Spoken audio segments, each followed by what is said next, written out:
Hi friends, నేను మీ అంజని. మరి ఈరోజు మన హర్రర్ వీడియోలోకి వెళ్ళబోయే ముందు నాదొక చిన్న request. For best realistic horror and thrilling experience కోసం తప్పకుండా హెడ్సెట్ని అయితే పెట్టుకోండి. అండ్ మీ హర్రర్ స్టోరీస్ని నాతో షేర్ చేసుకోవాలి, మన ఛానల్లో వినాలి అనుకుంటే నేను డిస్క్రిప్షన్లోని నా ఇన్స్టాని అయితే పిన్ చేస్తున్నాను. అక్కడికి వచ్చి మీ స్టోరీస్ని అయితే నాకు చెప్పవచ్చు. మీరు పంపించవలసిన ఫార్మాట్ ఏ విధంగా ఉండాలి అని అంటే మీ పేరు, మీ ఊరి పేరు, ఆ తర్వాత మీరు దేని గురించి చెప్పాలి అనుకుంటున్నారో అనేది ఒక 2 లైన్స్లోనైతే మెన్షన్ చేయండి. అది హర్రరా, థ్రిల్లరా, లేదంటే బ్లాక్ మ్యాజికా అనే దాని గురించి.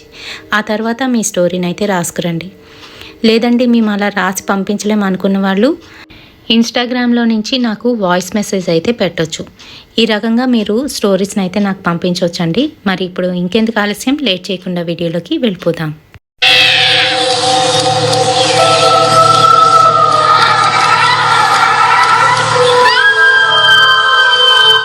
హాయ్ అండి, నా పేరు నిధి. నేను చిన్నప్పటి నుంచి కూడా చాలా జోవియల్గానైతే ఉండేదాన్ని.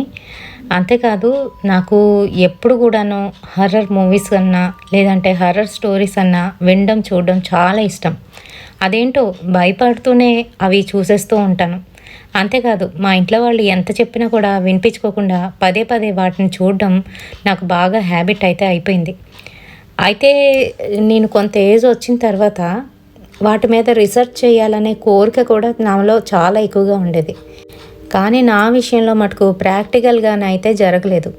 నా స్టడీసు, ఆ తర్వాత నేను జాబ్లో జాయిన్ అవ్వడం అంతా వేరంగానైతే అయిపోయింది. నేను ఎటుపక్కకి కూడా తొంగి చూడడానికి కూడా నాకు టైం లేదు. సో అలాంటి టైంలోనే నాకైతే మ్యారేజ్ సెట్ అయింది. పెళ్ళి కూడా ఏంటంటే సెట్ అయిన వెంటనే ఒక 1 మంత్లోనే పెళ్ళి కూడా అయిపోయింది. అసలు అనుకోలేదు.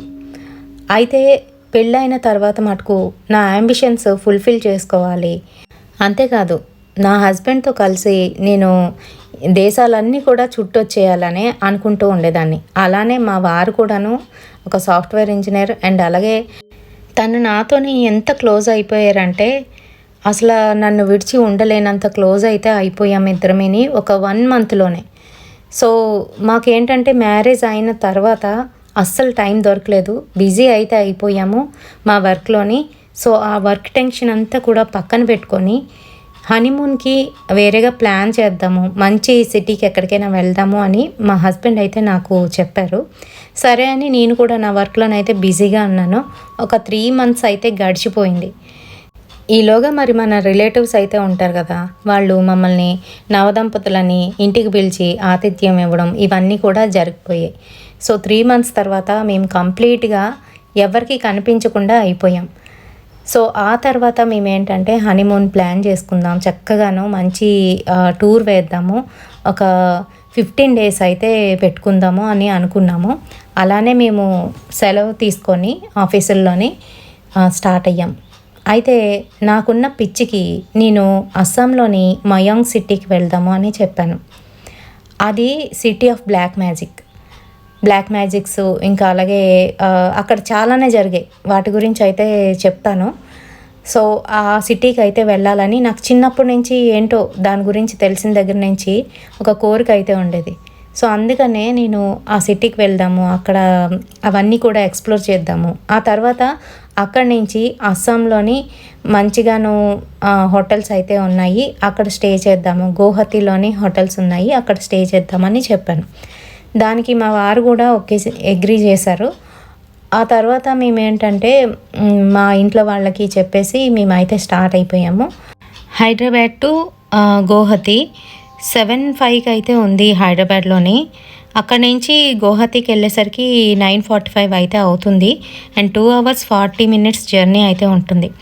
సో మేము త్రూ అండ్ ఫ్లో 2 కూడా చేంజ్ చేసుకున్నాము. ఎగ్జాక్ట్గా 15 days అక్కడ స్టే చేయాలి. అండ్ వెళ్ళిన రోజు వచ్చిన రోజు కౌంట్ చేయకుండా అన్నమాట. అంటే కంప్లీట్గా 17 days. సో మేము దాచుకున్న సెలవులన్నీ కూడా దీనికే ఉపయోగించాలి. ఇంకా అక్కడి నుంచి ఇంకేమైనా చూడవలసినవి ఉంటే అవన్నీ కూడా చూసుకొని మేము వద్దామని ప్లాన్ చేసాము. లైక్ అస్సాం అంటే చాలా బాగుంటుంది, క్లైమేట్ కూడా చాలా బాగుంటుంది. అక్కడ ఉన్నవన్నీ కూడా కవర్ చేయడానికి టైం అయితే పడుతుంది. మంచిగాను రిసార్ట్స్ కూడా ఉంటాయి. సో గోహతిలోని మంచి రిసార్ట్స్ ఉన్నాయి, దగ్గరే బ్రహ్మపుత్ర రివర్ కూడా ఉంటుంది. అక్కడ నుంచి చూడవలసిన లొకేషన్స్ అన్నీ కూడాను ముందుగానే మేము పిన్ చేసుకున్నాము. సో ఆ తర్వాత అక్కడికి వెళ్ళిన తర్వాత ఆ రోజు ఏంటంటే నైట్ మేము ఒక హోటల్లోనైతే స్టే చేసాము. సో నేను గూగుల్లో సెర్చ్ చేస్తే నాకు తెలిసింది ఏంటంటే అక్కడ హోటల్స్ కొన్ని హాంటెడ్ హోటల్స్ అయితే ఉన్నాయి. అక్కడికి వెళ్దామంటే మా హస్బెండ్ ఏమన్నారంటే వద్దొద్దు, హాంటెడ్ హోటల్స్ వద్దు, ఎలాగా అస్సాంలోని నువ్వు చూడాల్సిన ఆ మయోంగ్ సిటీ అయితే చూపిస్తానని చెప్పాను కదా, ఏదైనా మంచి రిసార్ట్లోనైతే చూద్దాము అని అన్నారు.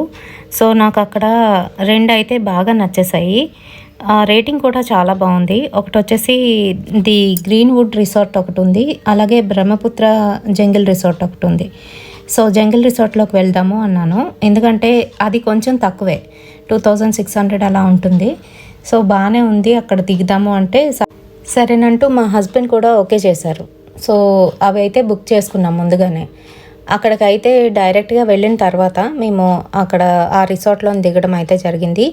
సో ఆ రిసార్ట్ చుట్టూ అంతా కూడాను ఏరియా మనకి కంప్లీట్గా జంగల్ ఏరియా అనమాట. సో ఆ రిసార్ట్ అంతా కూడా చాలా బాగుంది, చాలా ప్లెజెంట్గానైతే ఉంటుంది. ముఖ్యంగా కపుల్స్కి చాలా బాగుంటుంది. మేమైతే ఒక 3 days ఆ రిసార్ట్లో నుంచి బయటికి రావడానికి అయితే ఇష్టపడలేదు. అండ్ అక్కడ ఏంటంటే చాలా ప్లెజెంట్గానైతే అనిపించింది, ఎటువంటి డిస్టర్బెన్సెస్ ఉండవు. మేమైతే చక్కగా ఎంజాయ్ చేసాము. ఆ తర్వాత ఇంకా ఆ మయోంగ్ సిటీకి అయితే వెళ్దామని అనుకున్నాము. సో ఆ రిసార్ట్ చెక్అవుట్ అయితే చేసేసి మా ప్లాన్ ప్రకారం మేము ఆల్రెడీ మయోంగ్ సిటీ దగ్గరలోని కొన్ని హోటల్స్ ఉన్నాయి, పర్వాలేదు, అవి రేటింగ్స్ కూడా బాగున్నాయని చెప్పి అక్కడైతే హోటల్ ఆల్రెడీ ముందే బుక్ చేసుకున్నాము. అయితే గోహతి నుంచి మయోంగ్ సిటీకి వెళ్ళడానికి 1 hour 14 minutes అయితే పడుతుంది. 51.9 kilometers దూరంలోని ఉంది ఈ మయోంగ్ సిటీ. సో మేము ఏంటనుకున్నామంటే ఇంకా అటు ఇటు తిరిగే కన్నా ఒక 3-4 days అక్కడే ఉండి అక్కడ ఆ మనుషుల్ని, ఆ వాతావరణం అంతా కూడాను ఎక్స్ప్లోర్ చేసేసి ఆ తర్వాత మేము అక్కడి నుంచి అస్సాం వచ్చి అస్సాంలో చూడవలసినవి చూద్దామని అనుకున్నాము. సో అదే ప్లాన్ ప్రకారం మేమైతే ఆ రోజు ఈవినింగ్ స్టార్ట్ అయ్యాం. చెక్అవుట్ చేసేసిన తర్వాత మేము ఒక ట్యాక్సీని అయితే బుక్ చేసుకొని అక్కడి నుంచి స్టార్ట్ అయ్యి ఈవినింగ్ 6:30కి స్టార్ట్ అయితే అక్కడికి వెళ్ళేసరికి కొంచెం ఇబ్బందికరంగా ఉంది రోడ్ అంతాను. సో దానివల్ల లేట్ అయ్యి 8 కల్లా అక్కడైతే రీచ్ అయ్యామండి.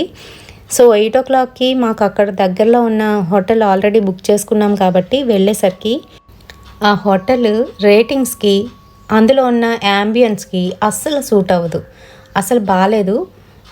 ఒక విధంగా చెప్పాలి అని అంటే నాకైతే అస్సలు నచ్చలేదు. నవీన్, ఈ హోటల్ నాకు అస్సలు నచ్చలేదురా, వెళ్ళిపోదాం, ఇంకో దగ్గర ఎక్కడైనా చూద్దాం అని అంటూ ఉంటే మా హస్బెండ్ మటుకు అయ్యో నిధి, ఇంక ఇప్పుడు ఈ టైంలో ఎక్కడని వెతుకుతాం, అయినా కూడా లేట్ అయిపోయింది, ఈ రోజుకి ఒక్క రోజుకి అడ్జస్ట్ అయిపో అని చెప్తున్నారు. రే చూడు, అసలు ఎక్కడ చూసినా కూడాను నాకైతే ఇక్కడ ఉండాలనిపించట్లేదు అంటూ నేను ఆ హోటల్లో నుంచి బయటకైతే వచ్చి నించున్నా. మా వారు అంతా చూసి సరే ఇంకా అని చెప్పి క్యాన్సిల్ అయితే చేసి బయటకు వచ్చి అంతా కూడా వెతుకుతున్నారు. ఈ టైంలోని ఎక్కడని ఏ హోటల్లో దిగుతాం చెప్పు, పైగా మనకి ఇక్కడ ఏ హోటల్స్ కూడా బాగుండవు, ఇలానే ఉంటాయి, ఇదే కొంచెం బాగుంది, అడ్జస్ట్ చేసుకోవచ్చు కదా అని అంటున్నారు. ఇంకోళ్ళు అయితే గట్టిగా తిడతారు, లేదంటే ఈ హోటల్లోనే ఉండు లేకపోతే మానే అంటారు. కానీ మా హస్బెండ్ మటుకు అలాంటి వారు అస్సలు కాదు, ఆయన నన్ను బాగా అర్థం చేసుకుంటారు. సరే ఇంకా చేసేదేమీ లేక ఇద్దరం కూడాను పక్కపక్కన ఉన్న హోటల్స్ అన్నీ కూడా చెక్ చేసుకుంటూ ఒక్కొక్కటి అడుగుతూ వెళ్తున్నాం. కొన్ని అయితే అస్సలు బాగాలేవు, ఇంకా దీనికన్నా దారుణంగానైతే ఉన్నాయి. కొన్ని బాగానే ఉన్నాయి కానీ చూడడానికి, బట్ ఎక్కువ ఛార్జ్ చేస్తున్నారు. సో ఇంకా అలాగా ఒక వీధిలోకి అయితే వెళ్ళాము. అక్కడ వీధులన్నీ కూడా చాలా చీకటిగా ఉన్నాయి. మాకు అక్కడ ఒక ట్యాక్సీ డ్రైవర్ కనిపించి హోటల్ కావాలంటే కొంచెం ముందుకు వెళ్ళండి, అక్కడ మంచి హోటల్ ఉంది అని చెప్పారు. సో అలా అని చెప్పేసి మేము వెళ్తూ ఉంటే అక్కడ స్ట్రీట్ లైట్స్ కూడా సరిగ్గా లేవు. సో 8కి రావడమో మరేంటో తెలియదు కానీ ఈ గలాటా అంతా జరిగి మేము వెతకడానికి వెళ్ళేసరికి 9 అయితే అయిపోయింది. ఇంకా అలా నడుచుకొని వెళ్తూ ఉంటే చాలా చల్లగానైతే ఉంది. అయితే ఇంకొంచెం ముందుకు వెళ్ళేసరికి అక్కడ ఎవరో దూరంగానూ మంట వేసినట్టుగా కనిపిస్తుంది. రే అక్కడికి వెళ్దామా అని అంటూ ఉంటే, ముందు హోటల్లోకి వెళ్దాం, ఆ తర్వాత ఎక్కడికైనా. హోటల్కి వెళ్ళి కాస్త ఫ్రెష్ అయిన తర్వాత బయటకు వచ్చి నువ్వు ఎక్కడ కావాలంటే అక్కడికి వెళ్తాం, ఓకేనా అని చెప్తున్నారు మా హస్బెండ్. సరేనంటూ నేను కూడాను తల ఊపుకుంటూ ముందుకైతే వెళ్తున్నా. కొంచెం దూరం వెళ్ళేసరికి అది నిజంగా మంట కాదు, ఎవరో అక్కడ కొన్ని ప్రక్రియలు చేసి మంటలాగా కాలుస్తున్నారు. అది చూస్తున్నా మేము భయపడుతూ అటుపక్క చూడకుండా మరో పక్క చూసుకుంటూ వెళ్ళిపోతున్నాం. ఈలోగా నా కాళ్ళకి ఏదో తగిలి నా జోడుకి చుట్టుకొని ముందుకైతే పడిపోయాను. అబ్బా అనుకుంటూ లేచి చూసేసరికి నా మోకాలు చిప్ప దగ్గర దెబ్బ తగిలి అక్కడంతా కూడా రగిడిపోయి డ్రెస్ కొంచెంగా చిరిగి అక్కడి నుంచి రక్తం అయితే వస్తుంది. నేను అక్కడే కిందన కూర్చొని అబ్బా అని ఏడుస్తూ ఉంటే మా వారు చూసి, అయ్యో ఎంత పని అయింది, చూసుకోవాలి కదా, ఏంటి తనుకున్నావు అని ముందుకు చూస్తుంటే అక్కడ ఏమీ కనిపించట్లేదు. సరే లెగు లెగు, ఇక్కడే దగ్గరలో నన్ను చెప్పాడు, వెళ్దాం రా అని లేపుతున్నారు. ఈలోగా అటునుంచి వస్తున్న ఆ ట్యాక్సీ డ్రైవరు, సార్ ఇటుపక్క కాదు సార్, అటుపక్క వెళ్ళాలి, ఇటుపక్కకి ఎందుకు వచ్చారు అంటూ మాకు, సరే నేను తీసుకువెళ్తాను రండి అని అంటున్నాడు. సరే ఇతను ఏదో మంచివాడే కదా అని చెప్పి అతని ట్యాక్సీలోకి ఎక్కి కూర్చున్నాం. మేము వెళ్ళింది లెఫ్ట్ సైడ్ అయితే, లెఫ్ట్ సైడ్ కాకుండా రైట్ సైడు మరొక వైపు ఊరైతే ఉంది. అక్కడ మంచి హోటల్ అయితే మాకు కనిపించింది. ఈ హోటల్ చాలా మంచిది సార్, మీకు ఏదైనా కావాలన్నా ఎక్కడికైనా వెళ్ళాలన్నా నా ట్యాక్సీని అయితే బుక్ చేసుకోండి, నా నెంబర్ ఇస్తాను అంటూ తన కార్డు అయితే ఇచ్చాడు. మా వారు అది తీసుకొని చాలా థ్యాంక్స్ భయ్యా అని చెప్పేసి మేము హోటల్లోకి వెళ్ళి రూమ్ బుక్ చేసుకొని రూమ్లోకి అయితే వెళ్ళిపోయాం. ఇంకా వేడి నీళ్ళతో స్నానం చేస్తే బాగుంటుంది అని అనుకుంటూ ఉంటే మా వారు వెంటనే వెళ్ళి బెడ్ మీద అయితే పడిపోయారు. సరే నేను కాస్త ఫ్రెష్ అయ్యి వస్తా అంటూ బాత్రూంలోకి అయితే వెళ్ళేసరికి అదంతా కూడాను నాకు ఏంటో రక్తం వాసన అయితే వస్తుంది. ఇదేంటి బాత్రూమ్ ఇలా స్మెల్ కొడుతుంది, చీచి క్లీన్ చేసి ఉండరు సరిగ్గా అని చెప్పి లోనికి వెళ్ళి చూస్తే అంతా క్లీన్గానే ఉంది. కానీ నాకే ఏంటో అలాంటి స్మెల్ అయితే వస్తుంది. సర్లే స్నానం చేసుకుందాం అని చెప్పి నేను బట్టలు తీసేసరికి నా కాళ్ళ దగ్గర తగిలిన దెబ్బ పెద్దగానైతే కనిపిస్తుంది, వాచినట్టుగా కూడా అనిపిస్తుంది. అబ్బా ఇప్పుడు ఇదొకట అనుకుంటూ సర్లే అని వేడి నీళ్ళు ఓపెన్ చేసుకొని దాని మీద అయితే వేస్తున్నా. చాలా పెయిన్ వస్తుంది, నొప్పి కూడా వచ్చేస్తుంది.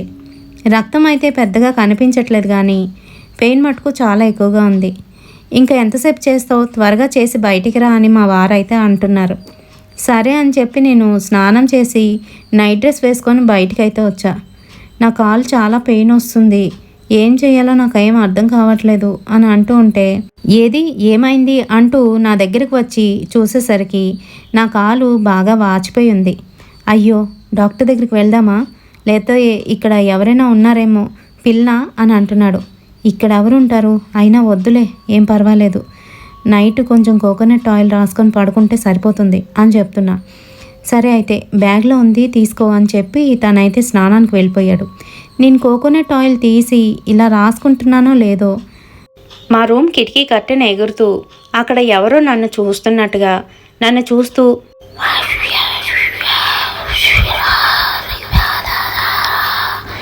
అంటూ ఏదో అర్థం కాని భాషలోని మర్మరింగ్ చేస్తున్నట్టుగా అనిపించింది. నేను ఎవరది అంటూ కిటికీ దగ్గరికి వెళ్ళి చూస్తే అక్కడ ఎవరూ లేరు. సరే అంటూ కిటికీ తలుపు వేద్దామని బయటికైతే చేయి పెట్టా. అంతే, నా చెయ్యి ఎవరో గట్టిగా పట్టుకొని కిందకైతే లాగేస్తున్నారు. ఎవరది, వదలండి వదలండి అని గట్టిగానైతే నేను అరుస్తున్నాను. ఈలోగా మా వారు స్నానం నుంచి బయటకు వచ్చి ఏమైంది నిధి ఏమైంది అనుకుంటూ బయటకు వచ్చి నన్ను పట్టుకుండేసరికి నేను కిటికీ దగ్గర చేయి పెట్టి ఆ కిటికీని నా చేతి మీదకైతే లాక్కుంటున్నానంట. మరి నేనైతే ఏం ఫీల్ అయ్యానంటే అటుపక్క నుంచి ఎవరో నా చేయిని పట్టుకొని గట్టిగా లాగుతున్నట్టుగా నేను ఫీల్ అవుతున్నా. ఏ నిధి అంటూ మా ఆయన నన్ను స్పృహలోకి తెప్పించి రా ఇలాగా అంటూ తను కిటికీ దగ్గరికి వేసేసి లోపలికి తీసుకొచ్చి కూర్చోబెట్టాడు. ఏమైంది అంటూ చెయ్యి చూసేసరికి అప్పటికే కిటికీ దెబ్బ గట్టిగానైతే తగిలేసింది. చెయ్యి మండ దగ్గర కొంచెంగా నొప్పి అయితే వస్తుంది. నాకు ఏమీ అర్థం కావట్లేదు, నాకు నిద్ర వస్తుంది, నాకేం అర్థం కావట్లేదు, అక్కడ ఎవరు నన్ను చూస్తున్నారు అని చెప్తున్నాను. ఎవరు చూడట్లేదు నిధి, మన రూమ్లో మనం ఉన్నాం, చూడు బయటని చూడు, ఇదంతా కూడాను ఓపెన్ ఏరియా అని చెప్తున్నారు.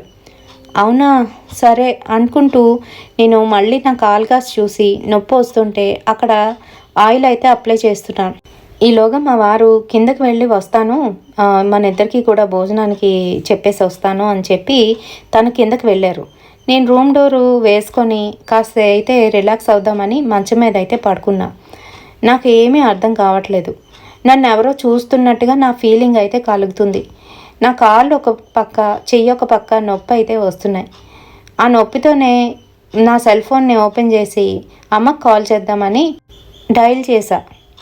రింగ్ అవుతుంది కానీ అమ్మ అయితే లిఫ్ట్ చేయట్లేదు. ఇదేంటి, అమ్మ పడుకుని పోయింది అప్పుడే అని అనుకున్నా.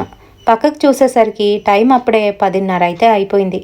ఓ 10:30 అయింది కదా, పడుకొని ఉంటుందిలే, డిస్టర్బ్ ఎందుకు చేయడం అని కాల్ కట్ చేయబోతుంటే అవతల నుంచి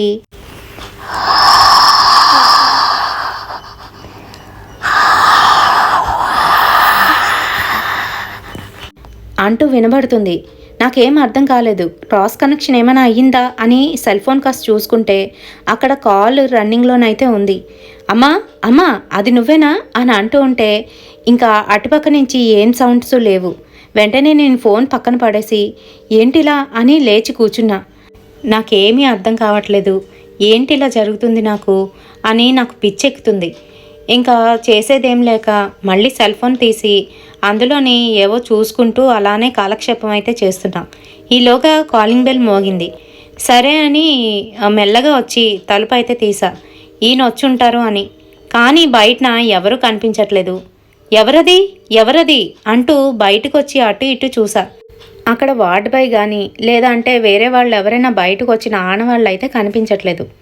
ఏంటి, నేను భ్రమపడ్డానా అనుకుంటూ తలుపు అయితే దగ్గరికి వేసేసి మళ్ళీ వస్తుంటే మళ్ళీ కాలింగ్ బెల్ కొడుతున్నారు. ఈసారి చేత్తో కూడా బాతున్నారు. ఎవరు, వస్తున్నా ఉండండి అంటూ మళ్ళీ వెనక్కి తిరిగి ఓపెన్ చేసి చూసేసరికి అక్కడ చల్లటి గాలి నా మొహాన్ని అయితే తాకింది.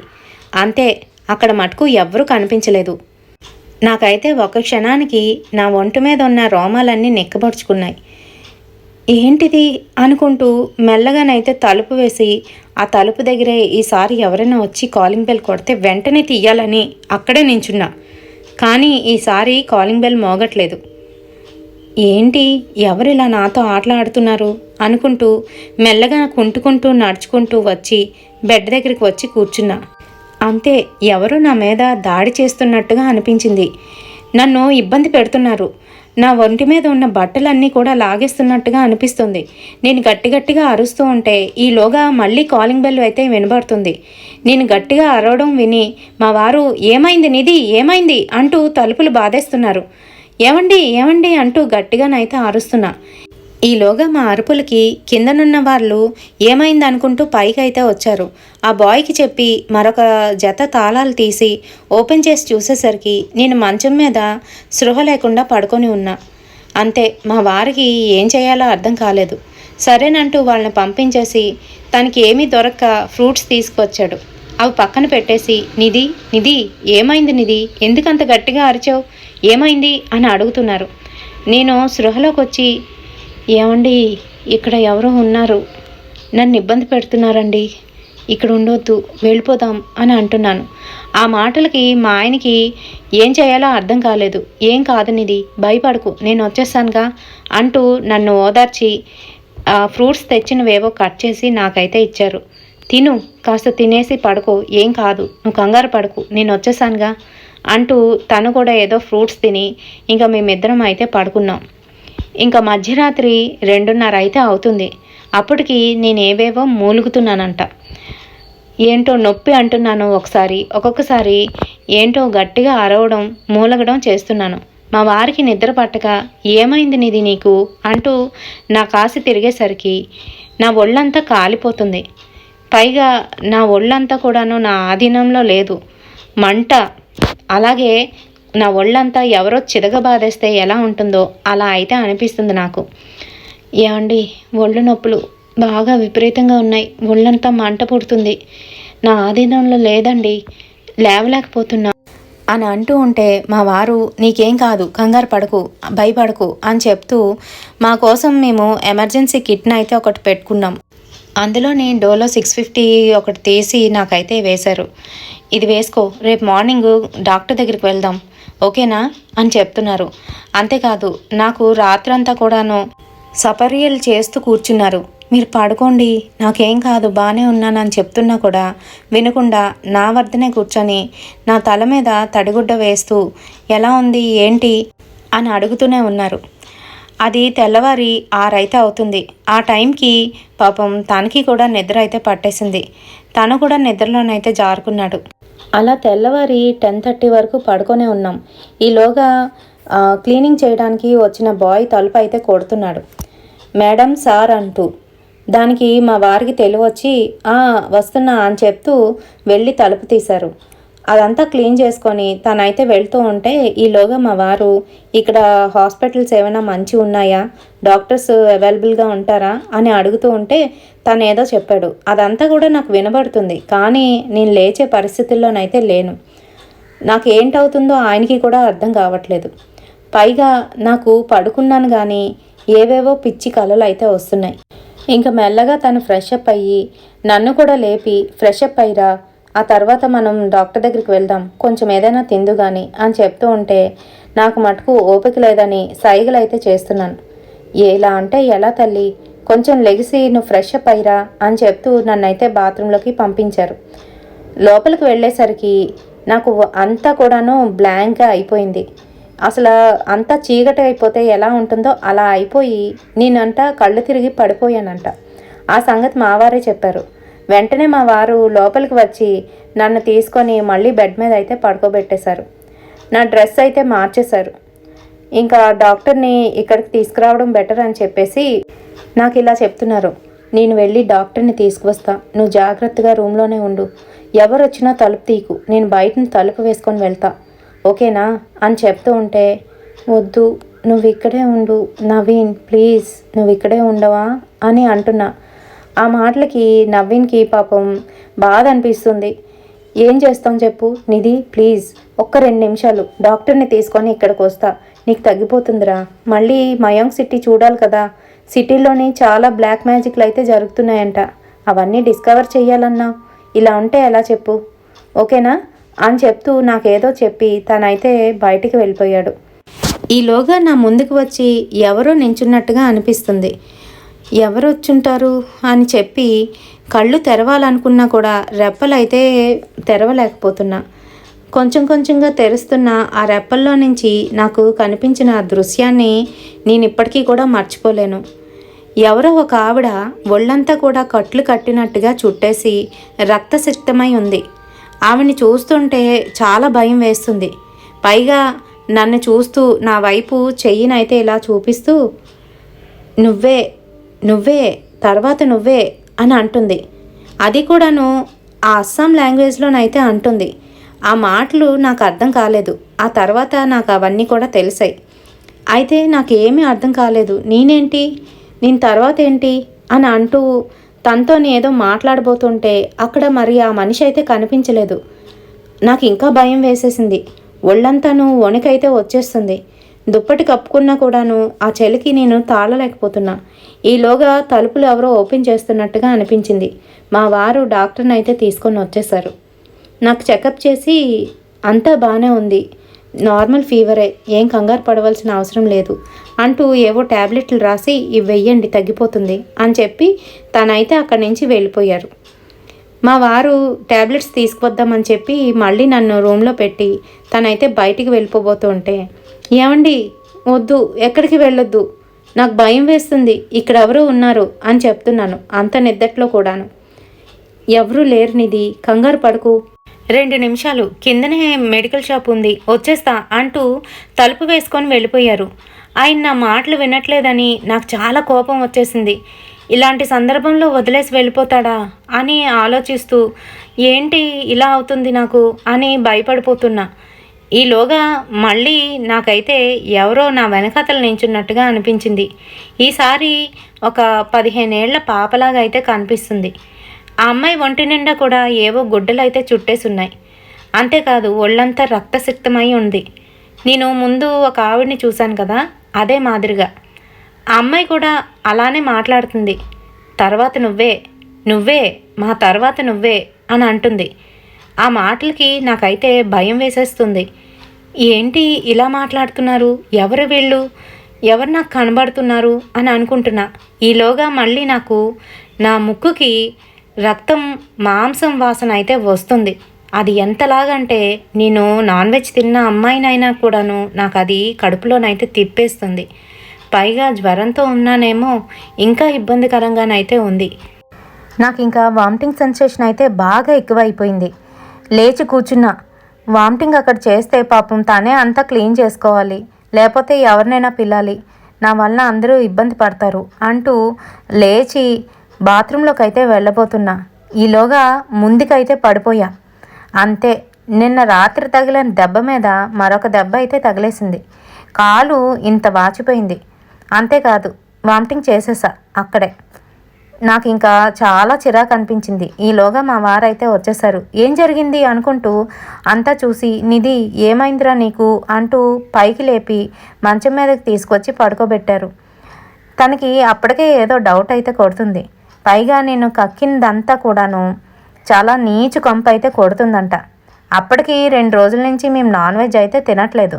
అయినా కూడాను నేను కక్కింది అలాంటి స్మెల్ వస్తుందని అతనైతే ఏదో అర్థం చేసుకున్నారు. అక్కడున్న బాయ్ని పిలిచి అదంతా క్లీన్ చేయించారు. అంతేకాదు, తనకేవో డబ్బులు ఇచ్చి బయటికి వెళ్ళి ఏదో మాట్లాడారు. ఆ అబ్బాయి నా కాసి వింతగా చూస్తూ దగ్గరికి వచ్చాడు. మా ఆయనగారు కూడా దగ్గరికి వచ్చి నా కాసు అయితే చూస్తున్నారు. నా కాలుకి దెబ్బ తగిలింది కదా, ఆ దెబ్బనైతే చూపించారు. ఆ అబ్బాయి దగ్గరికి వచ్చి చూసి ఎక్కడ తగిలింది, ఏమైంది అని అడుగుతూ ఉంటే రాత్రి జరిగిన విషయం అంతా కూడా చెప్పారు. ఆ మాటలకి ఆ అబ్బాయి వణికిపోతూ మీరు బయటికి రండి సార్ అంటూ మా వారిని అయితే బయటికి తీసుకువెళ్ళిపోయాడు. అసలు వాళ్ళు ఏం మాట్లాడుకున్నారో నాకైతే వినబడట్లేదు, అర్థం కాలేదు. పైగా నాకు ఒళ్ళంతా నొప్పులుగా ఉండడంతో అవేమీ పట్టించుకోవట్లేదు. ట్యాబ్లెట్ వేసినా కూడాను ఒక అరగంట వరకు రిలీఫ్ ఇస్తుంది. ఆ తర్వాత మళ్ళీ నాకు ఇబ్బంది అయితే కలుగుతుంది. ఇంకా అలానే నేను పడుకొని మా ఆయన కాస అయితే చూస్తున్నా. ఈలోగా కొంతసేపటికి మా వారు లోపలికి వచ్చారు. నా పక్కన కూర్చొని నిధి వద్దంటే మానుకో కదా, ఇలాంటి ప్లేస్కి వద్దని చెప్పాను, అయినా కూడా నా యాంబిషను తొక్క తోలు అనుకుంటూ ఇక్కడికైతే లాక్కొచ్చావు. సరే, నిన్నెందుకు ఇబ్బంది పెట్టడం అని ఇక్కడికైతే తీసుకొచ్చాను, కానీ నువ్వు ఇలాంటి ఇబ్బందుల్లో పడతావని ఎప్పుడూ అనుకోలేదు. మీ వాళ్ళకి గనక తెలిస్తే నన్ను నిన్ను కలిపి కూడా తిడతారు.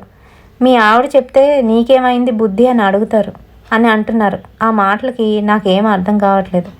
ఏమండి అలా అంటున్నారు అని అంటూ ఉంటే ఏం చెప్పను, నిన్న మనం వచ్చిన దారి అటుపక్క బ్లాక్ మ్యాజిక్స్ అవి కూడా చేస్తూ ఆ రిచువల్స్ పర్ఫార్మెన్స్ చేసి కిందనంతా కూడా పూడ్చిపెడుతూ ఉంటారంట. నువ్వు అదే తన్నుకున్నావేమో అని నాకు డౌటు. అదే చెప్తున్నాడు ఆ అబ్బాయి కూడాను. ఆ అబ్బాయిని పూర్తిగా వివరాలు అయితే కనుక్కున్నాను. ఇక్కడ ఎవరో ఆ అబ్బాయికి తెలిసిన వాళ్ళు ఉన్నారంట. వాళ్ళకి వీటి గురించి బాగా తెలుసంట. నిన్నొచ్చి చూస్తానంటున్నారు. తర్వాత రమ్మని చెప్పాను. నువ్వేం కంగారు పడకు, మనం ఇక్కడి నుంచి బయటపడాలి, అంతే చాలు అని అంటున్నారు. అయితే ఒక్కరోజుకే నా మొహం అంతా కూడాను బాగా లాగేసి పీలగానైతే అయిపోయి జుత్తు అప్పటికే కొంచెం కొంచెంగా ముద్దలు ముద్దలు రాలిపోతుంది.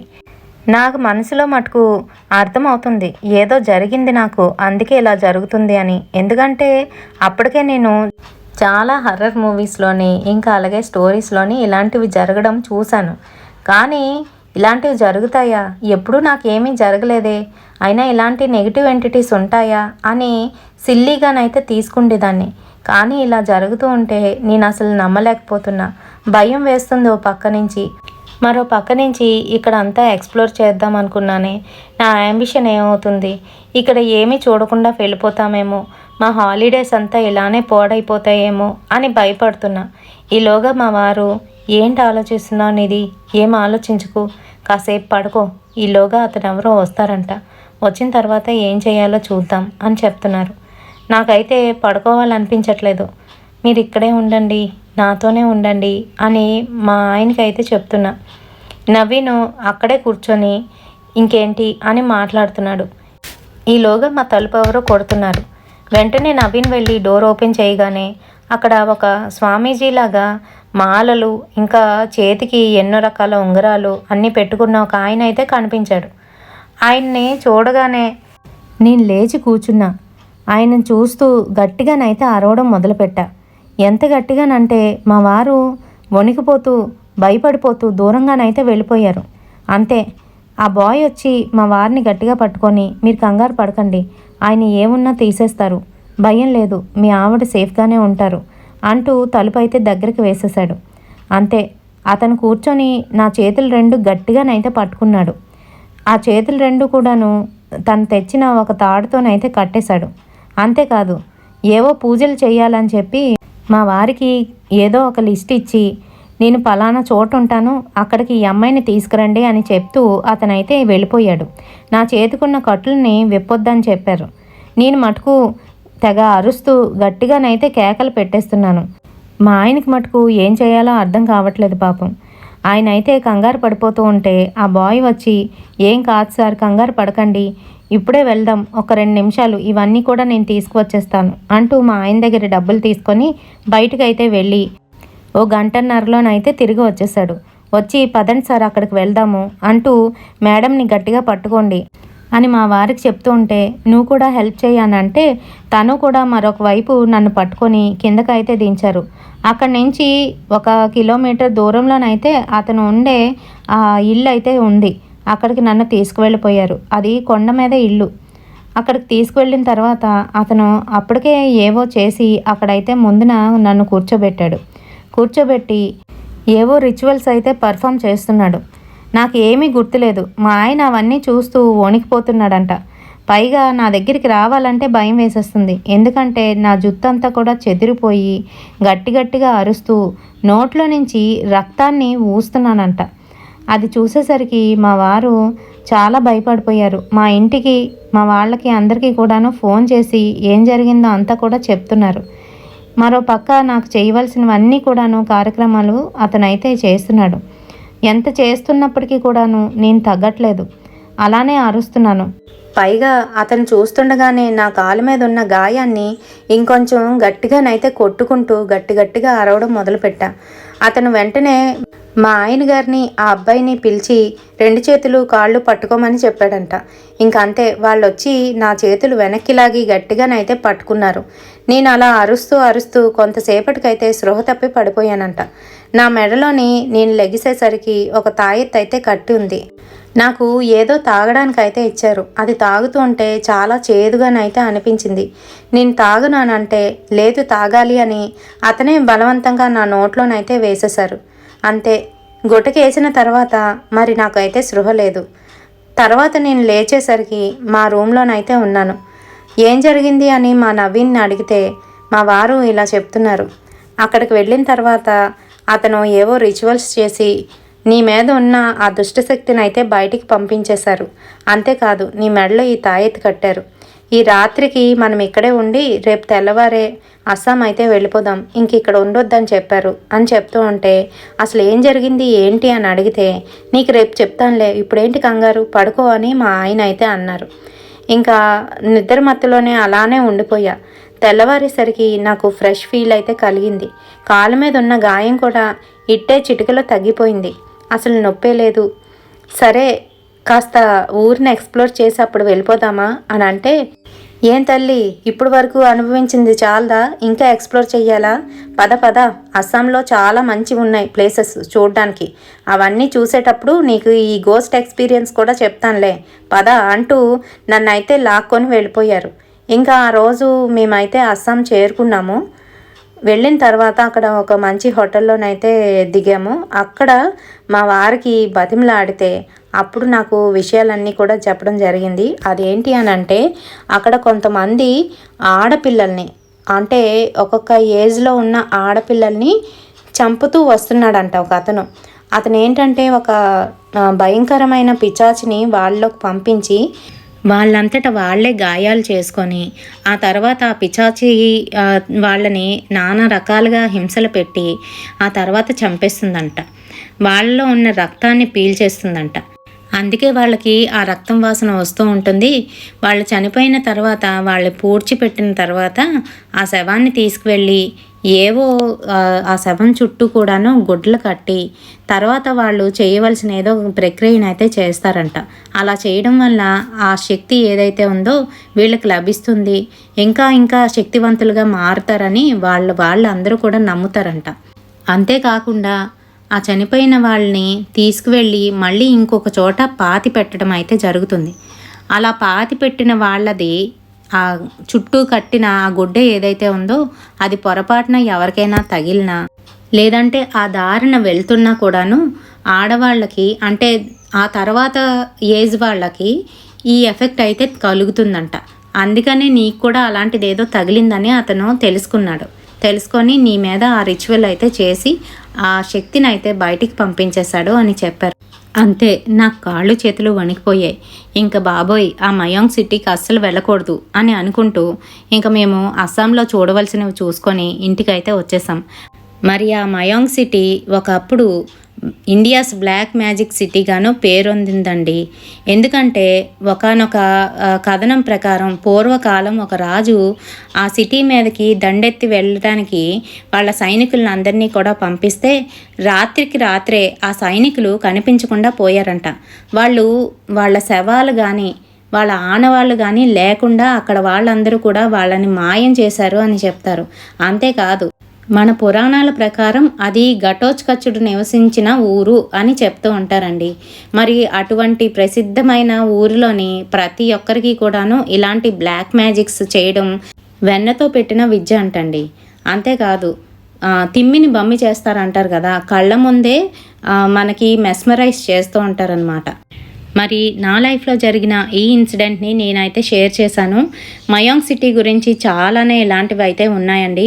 మేము ఎక్స్ప్లోర్ చేద్దామని వెళ్ళినందుకు అసలు ఏం చేయకుండా వచ్చేసినందుకు నాకైతే చాలా బాధగా ఉంటుంది ఇప్పటికీ కూడాను అని చెప్పారండి నిధి గారికి మన ఛానల్ తరపున ధన్యవాదాలు అయితే తెలియజేసుకుంటున్నాను.